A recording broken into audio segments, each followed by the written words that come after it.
Pues la persona que sigue es Beco. De Beco es de las personas que quiero ser cuando crezca. Así, para que chequen así el dato. Sigo su blog desde que había RSS. Entonces, o sea, desde que el RSS era chido. Desde que había Google Reader. Entonces los dejo con Beco.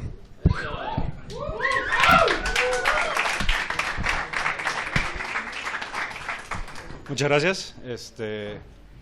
Bien, mentiras decimos todos, pero se agradece esta en particular. ¿Más cerca? Mentiras dicen todos, pero esta la agradezco en particular. Y pues bien, me toca hablar, después de muchos intentos lo logramos, de cuando JavaScript no era útil. JavaScript, bien, en particular voy a contar la historia con JavaScript de casi cualquier lenguaje de programación, cómo va evolucionando hasta que la comunidad lo adopta y hace con él cosas súper chingonas. Entonces, voy a empezar en el 2002, que es cuando yo empecé a hacer JavaScript de manera profesional. Me tocó trabajar en una empresa en México, una startup de las primeras serias, que tenían un runtime, tenían un framework para facilitar y agilizar el uso de Internet. Teníamos un experimento muy común que era la página de Yahoo, nosotros la podíamos modificar, meterla a nuestro framework y bajarla de 250K a menos de 23K. Bajarlo a menos del 10% del peso, en aquel entonces era sumamente importante en México. En México teníamos, el ancho de banda no subía de 256K cuando Telmex funcionaba y eso era una vez al mes. Todas las demás veces tenías que conectarte por teléfono y no subías de 56K. Entonces realmente significaba algo muy importante. Con esta empresa hicimos algo después que llamó mucho la atención a las empresas grandes. Creo que hasta cierto punto fue la ruina, pero fue lograr conseguir look and feel de Windows en web.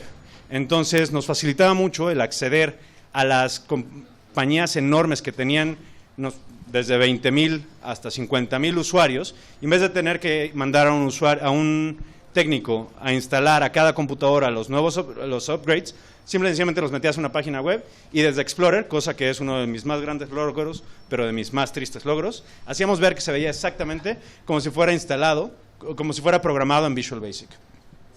2002 es la fecha en que lanzamos esto. Esta empresa fue contratada por Banamex, fue contratada por Telmex, fue contratada por grandes empresas nacionales que tenían, por ejemplo, desde call centers, y lográbamos hacer que su plataforma anterior, migrarla a web, lo cual tenía unas ventajas increíbles, y lográbamos hacer me estoy adelantando, pero en aquel entonces, en el 2002, teníamos un gran problema con JavaScript, que era la base de esta empresa, que era, JavaScript no era algo serio, era algo que no se tomaba en cuenta. Se utilizaba para hacer cosas muy idiotas en Internet, que era mover monitos, y alguna gente confundía los GIFs con JavaScript. Entonces era sumamente frustrante trabajar para estas cosas. Conseguir hacer algo con JavaScript serio era imposible, sobre todo en comunidades fuertes. Estoy hablando de hace más de 13 años. De hecho, si alguien vio mi bio en el mail que mandaron, es por poquito, y me tocó programar en tarjetas programadas. El gran problema con esto es que los runtimes que había eran dos serios. Era el de Netscape, que después se migró de varias formas, y el de Opera. En particular no estoy contando el de Microsoft, con todas disculpas a los presentes, que el JavaScript de Microsoft era realmente malo. Me acuerdo, y a más de alguno, y no me pueden decir que no, les tocó preguntar al principio, if document.all, si document.all es que significaba que tus cosas no iban a funcionar ni de broma. En serio era tener que volver a hacerlo. En un principio, durante algunos meses, document.all, teníamos una función que se llamaba fuck off. Y era, no voy a trabajar contigo, güey. Entonces, después, por negocio, tuvimos que tener una versión especial para, alguien está diciendo buenas noches aquí abajo mucho. No tengo ni idea, mano. Entonces, hay alguien hablando aquí abajo. Entonces, con Internet Explorer tuvimos que aprender que era el navegador con mayor penetración en el mercado. Entonces, tener que aceptarlo como tal, con sus buenas y sus malas, aunque no tuviera buenas, pero y programar a través de ahí. Su JScript era una reverenda basura. Regreso un poco al 2002 y en el 2002 en México con Infinitum, que en serio no es broma, pero juega un papel muy importante en la historia de JavaScript en México, es qué es lo que había en la web de los 90s que en México llegó hasta el 2000, por obvias razones. JavaScript servía para tirar nieve en una página en época de Navidad. Y poco más, era para lo que la gente sabía que usaba JavaScript.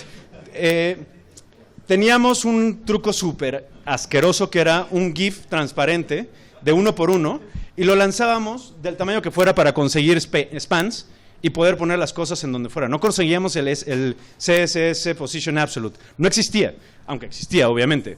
O sea, y en aquel entonces las modificaciones de documentación que nos llegaban de CSS o JavaScript nos llegaban casi por correo postal. No existía. Nosotros estábamos esperando a que Opera hiciera un lanzamiento nuevo. Opera en aquel entonces era quien mejor hacía JavaScript, para ver la documentación y ver de lo que hizo Opera, qué hizo Netscape y peor aún, cómo chingados lo entendió Internet Explorer. O sea, era realmente en Explorer si decías transparent significaba inline. Entonces era un problema serio poder hacer esta traducción, al grado que llegamos a hacer un CDN propio con dos librerías, una si existía el document.all, que era la diferencia entre Explorer y los demás, y todos los demás.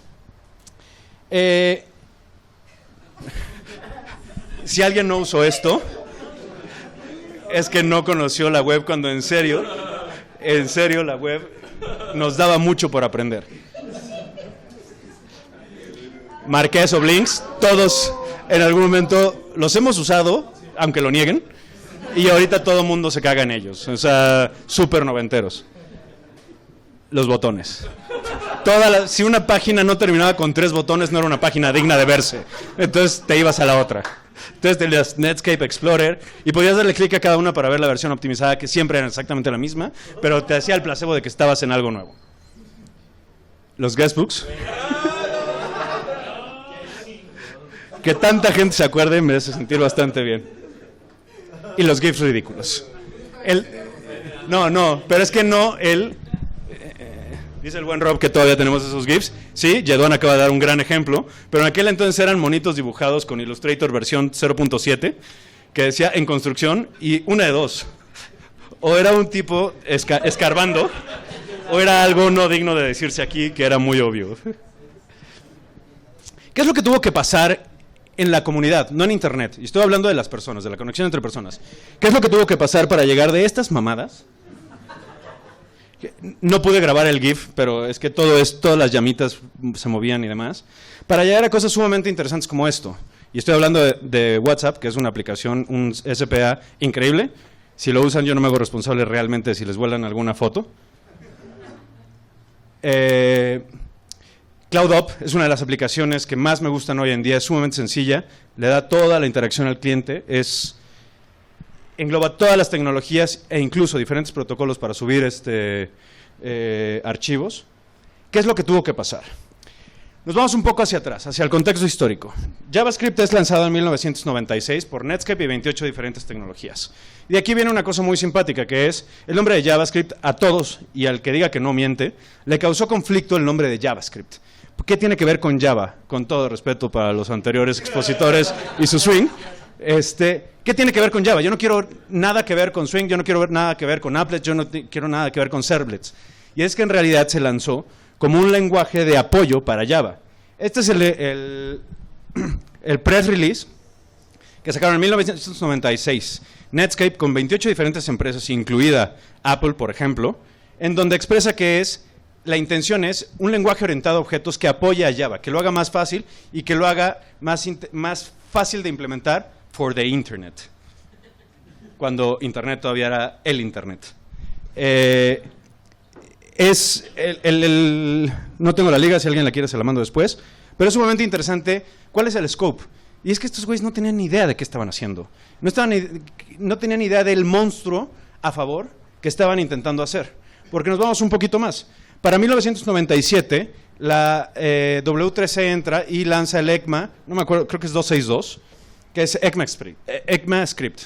Soy disléxico y dislalio, si lo digo mal, no se burlen. se lanza en 1999 la tercera versión de ECMAScript. Con esto lanza un poco dos grandes ventajas con respecto al 2 y al 1, que es expresiones regulares y mucho mejor manejo de strings. No se comía la memoria el concatenar un string, por ejemplo, y es una cosa muy tonta, pero eso pasaba. ECMAScript 4, por cuestiones políticas, es abandonado. Estamos hablando del 4, están a punto de sacar el 6. Esto significa que durante 10 años exactamente no se hace absolutamente nada, se hace un montón.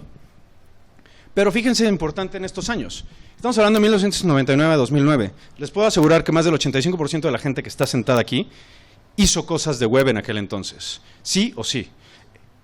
El Internet se inventa. Lo que conocemos hoy se inventa entre el 99 y el 2009 de tantas formas. Gente que está haciendo cosas increíbles, que se rompe todos los esquemas y hace un web que hoy conocemos, que es desde los GIFs de un tipo excavando hasta poder nosotros manejar imágenes dinámicamente desde el cliente. Es una cosa muy tonta, pero si nos regresamos 10, 15 años, que es de donde venimos, de donde viene todo lo que nosotros estamos haciendo hoy en día, es lo que pasaba. Era imposible. Si en 2002 alguien me dice que quiere hacer un servidor de aplicaciones escrito en JavaScript, pues no me burlo, pero la verdad es que sí me burlo. Entonces, o sea, ¿qué te está pasando? Si en 2002 alguien me dice que quiere controlar un robot con JavaScript, pues, es más, eso no me va al 2002, si eso me lo dicen en el 2009. Y es algo que no se cree. Entonces, ¿qué es lo que pasa en esta época? ¿Qué es lo que pasa en estos 10 años en donde se construye lo que hoy conocemos? La gente improvisa. No hay ni una sola actualización seria. Entonces, cada quien empieza a tomar lo mejor y lo peor de JavaScript y lo empieza a creer a partir de ahí. Crea sus frameworks, crea sus máquinas, crea sus runtimes. Hay miles de runtimes durante esa época. Runtimes que están de acuerdo con un ECMA 4 que nunca salió, runtimes que están más de acuerdo con un Java original, Java, no JavaScript, y se van hacia allá y empiezan a crear cosas raras. Hay monstruos espantosos en Internet y los pueden encontrar. Strings que para concatenar tienes que usar el punto en vez del más, por ejemplo, que va ajeno a la orientación a objetos, no tengo ningún problema. De hecho, voy a hacer un paréntesis raro. Hablando de historia, es chistoso que el día de hoy, que Perl número 6 sale, estemos hablando de historia de JavaScript. Simplemente JavaScript es tan laxo, pero al mismo tiempo es tan potente que nos permite hacer cosas súper chingonas hoy en día. Y el que estemos todos aquí creo que es una muestra muy sencilla de eso. Pero tenemos un gran problema, y es que JavaScript es tan laxo y potente que nos permite hacer un chingo de chingaderas. Y todas las hemos visto. Entonces, una mantenibilidad de un mal código de JavaScript es imposible de seguir. En serio, métanse en GitHub, busquen por JavaScript y vean todos los proyectos dejados y vueltos a abrir que en los issues dicen, ok, ya no me sigan en este, mejor vénganse a este otro. Son miles. En serio, es muy sencillo encontrar esto. Y es una de las grandes cosas que la comunidad empieza a descubrir. No es W3C, sino la comunidad. ¿Qué es lo que nos trae JavaScript tan diferente que nos permite hoy en día llevarlo hasta donde lo estamos llevando? La sincronía. Voy a poner un ejemplo de código que no es el único que voy a poner. La sincronía desde el web. Después de todo, el web es una máquina de estados. Hace poco alguien de 19 años, que estaba dando una clase, me decía que extrañaba la web de los 90s. Después de burlarme un rato de él, fue, güey, ¿qué extrañas de la web de los 90s? Y justo lo llevé a la página que puse de los GIFs al principio. Y es que las cosas eran mucho más sencillas. En particular, regreso un poco, y una cosa que me encantaba de la web de los 90s y 2000s es que podías entrar a una página y inmediatamente consumir información. Ahorita te salen 3 pop-ups, que ya no son pop-ups, que a mí me tocó pelear contra los pop-ups en su momento, por ejemplo, en donde te piden tu mail, tu número de teléfono, te piden todo absolutamente para poder consumir box.com, en fin. Por ejemplo, la sincronía, si lo vemos desde la web, les voy a dejar este código para que lo vayan leyendo, ahorita lo explico, es muy sencillo, muy tonto, es HTML3, no es nada del otro mundo, la única magia que tiene es este target de aquí. El chiste con todo esto es que la sincronía, después de todo, la web es una máquina de estados. Es una máquina que tú decides en qué momento estás y lo decide casi el usuario, y es justo con lo que voy a terminar en su momento, y es escoger hacia dónde vas. Un clic es llegar a un estado diferente o no. Simple y sencillamente es atacar qué es lo que quiero consumir. El hecho de que sea síncrono permite muy sencillamente abrir una conexión TCP/IP, consumir y apagarla, que es algo después de lo que no trae tan chingón, y supongo que mañana o pasado sacan el 17 y lo va a consumir perfecto, y es que el estado lo decide el usuario. En su momento, ahorita los conseguimos muy fácil desde jQuery con un Ajax. Esa asincronía, Asynchronous JavaScript and XML, es en la empresa en donde yo estuve trabajando, estuvimos sentados en la mesa con Google, con Apple, para definir el término Ajax. Es dato que lo pueden revisar en casi cualquier Ajax History, y nosotros lo hacíamos así. Simple y sencillamente poníamos un iframe que estaba completamente escondido, con estilo, y el target de la forma era simple y sencillamente que se lanzara a través de No modifiques el estado de mi document.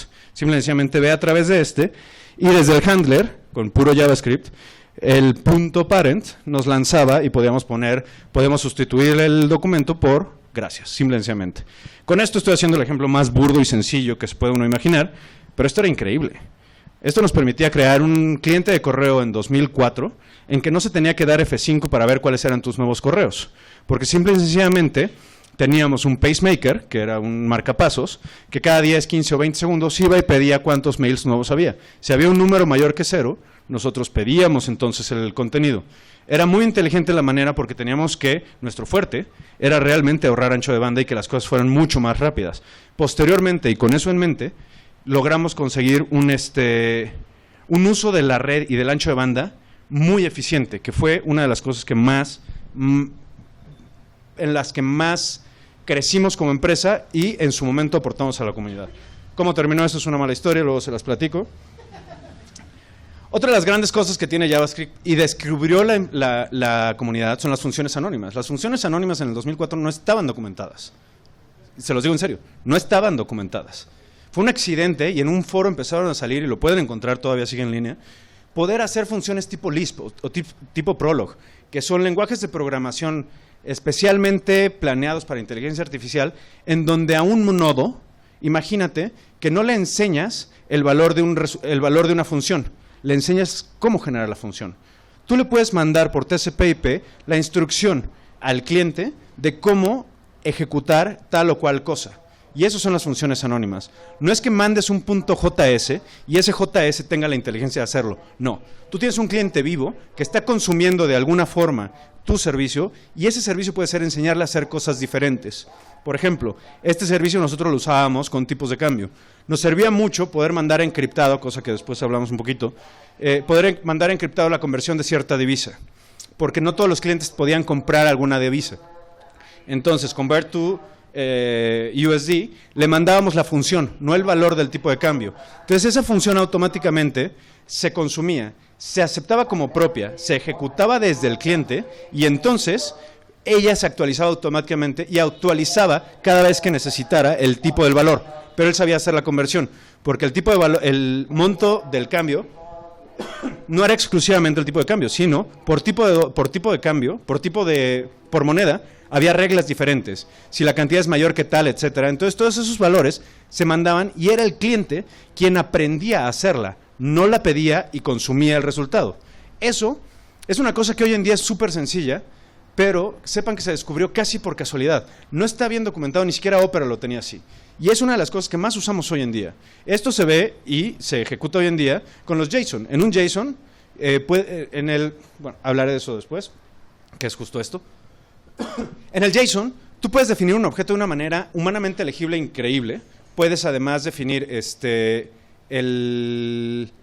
todos los atributos y propiedades de una manera dinámica. En el JSON, a la hora de documentar una función, es en el 99% de los casos, a menos que sea sumamente rebuscado, hipster y mamón, es dinámica. Entonces, la función que escribes ahí no tiene nombre, simplemente es como se le asigna.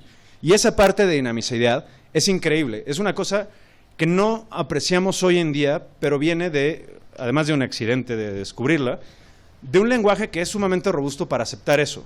Ojo, with a great power comes a great responsibility. No puedes estar creando funciones a lo idiota, porque entonces una va a sobreescribir a la otra, y eso es una pesadilla que a nadie se la desea. JSON es algo que surge casi orgánicamente. ¿Cómo definir objetos para que sean serializables? Si alguien de aquí, además de Sergio, ha trabajado en Java, sabe que implementar serializable es a pain in the ass. O sea, en serio, crear un objeto que puedas escribir archivo de texto es completamente imposible y al menos necesitas 3 años de educación superior para poder lograrlo.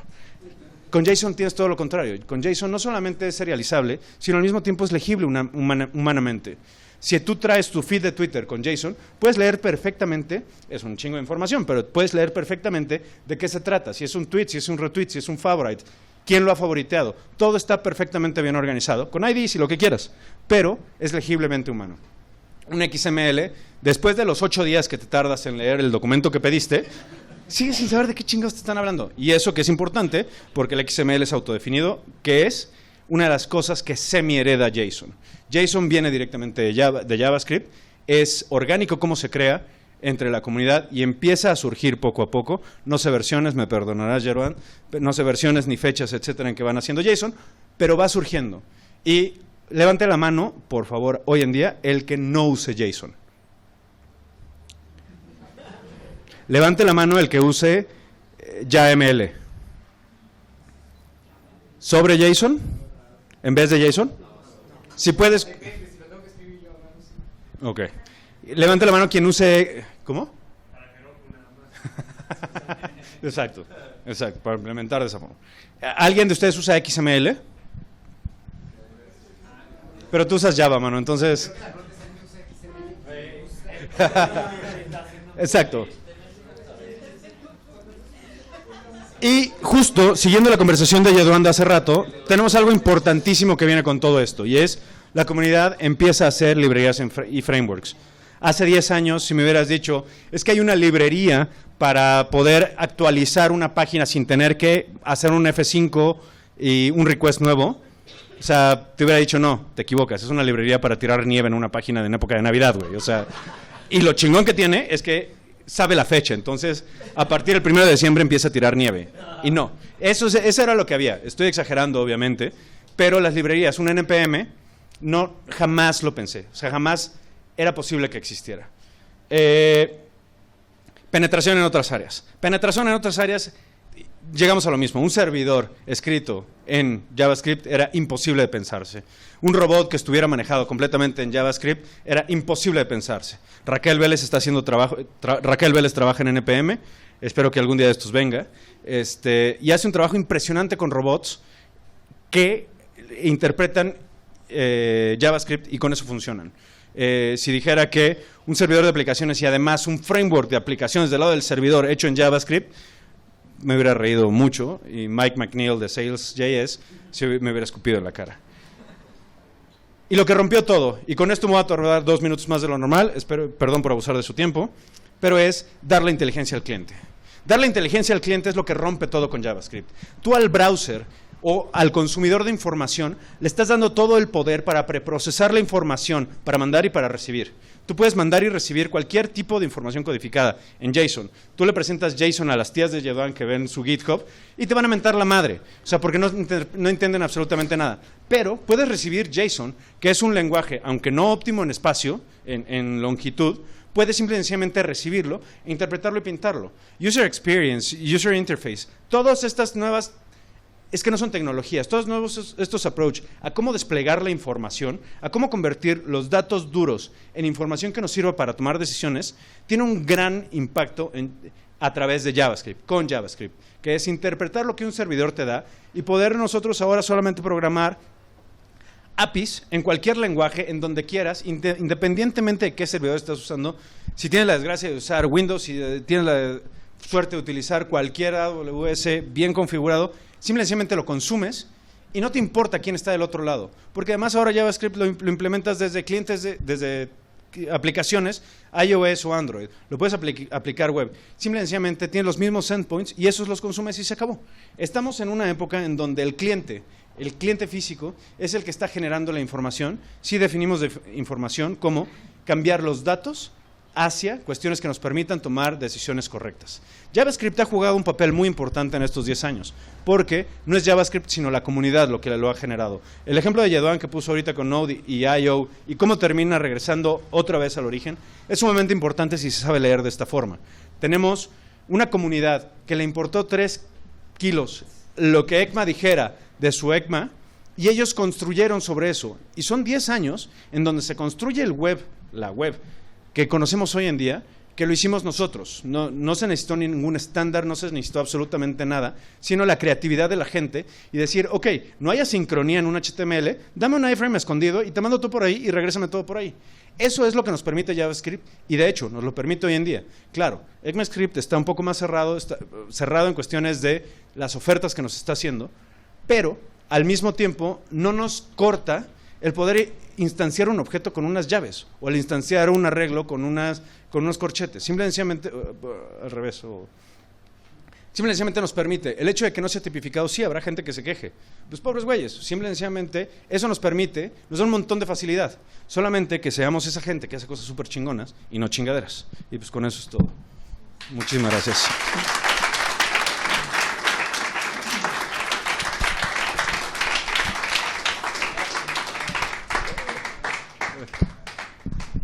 ¿Alguien tiene alguna pregunta? Aceptamos 2 por la hora. ¿Hay algo que traes de la vieja escuela de JavaScript que te dice, puta, antes lo hacíamos mejor que hoy? Sí. Me preguntan si traigo algo de la vieja escuela de JavaScript, lo cual acepto el cumplido. Que me hace pensar que las cosas se hacían mejor antes que ahora. Y sí, había mucho más curiosidad. Que viene de la carencia de documentación y tener que inventar e investigar un montón de cosas, el poder crear, de hecho, el poder inventar un array, ya estaba medio documentado, con simplemente llaves, es algo que descubrí muy a la mala por no instanciar un objeto, por no instanciar algo, y fue de, what the fuck, esto funciona y funciona bien. Entonces, esa curiosidad, pero no hay cosas que extrañe de Java viejo que no estén hoy en día. El hecho de promises, y de hecho las promises en particular las aprendí por Yeduan, las conocí por Yeduan. Yo hace cerca de 4 años no hago JavaScript en el trabajo. Lo uso de vez en cuando y tengo un montón de cosas que hoy en día siguen funcionando con JavaScript, pero estoy hasta cierto punto desactualizado y con eso debía haber empezado para perder credibilidad desde un momento y no hasta el final. Pero esa curiosidad que tiene ahorita tantas cosas dadas. Es pregunta rápida, respuesta rápida. ¿Más preguntas? ¿Alguien más? Por favor. Supongo que la respuesta es obvia, pero ¿qué esperas del futuro de JavaScript o qué esperamos del futuro de JavaScript? ¿Qué espero del futuro de JavaScript? Es la pregunta directa. La respuesta no es tan obvia. O sea, hay demasiada gente, sin la connotación negativa, gente trabajando en JavaScript. Yo simplemente espero que se mantenga en líneas directas, que no pase lo que Node y IO, en donde se rompen y cada quien tiene un esquema diferente porque regresaríamos a los 90s, en donde JavaScript te permitía hacer un montón de idioteces sin documentar, sin tener que justificarte nada. Simplemente que espero que no se rompa la comunidad. JavaScript creo que tiene las capacidades como lenguaje, lo mismo, suficientemente laxo para hacer cosas bien y suficientemente laxo y poderoso para hacer cosas mal. Espero que todas las librerías, todos los frameworks que salgan hoy en día tengan, aunque sean competencia en la misma línea, en el mismo solución, mantengan una línea similar. Y te estoy contestando qué es lo que espero, as in hope, no as in wait. O sea, no es lo que creo que va a pasar, sino lo que espero que pase. ¿Te consideras contestar la pregunta? Te lo agradezco. ¿Alguna otra? ¿Fueron rápidas? Muchísimas gracias, que tengan muy buena noche.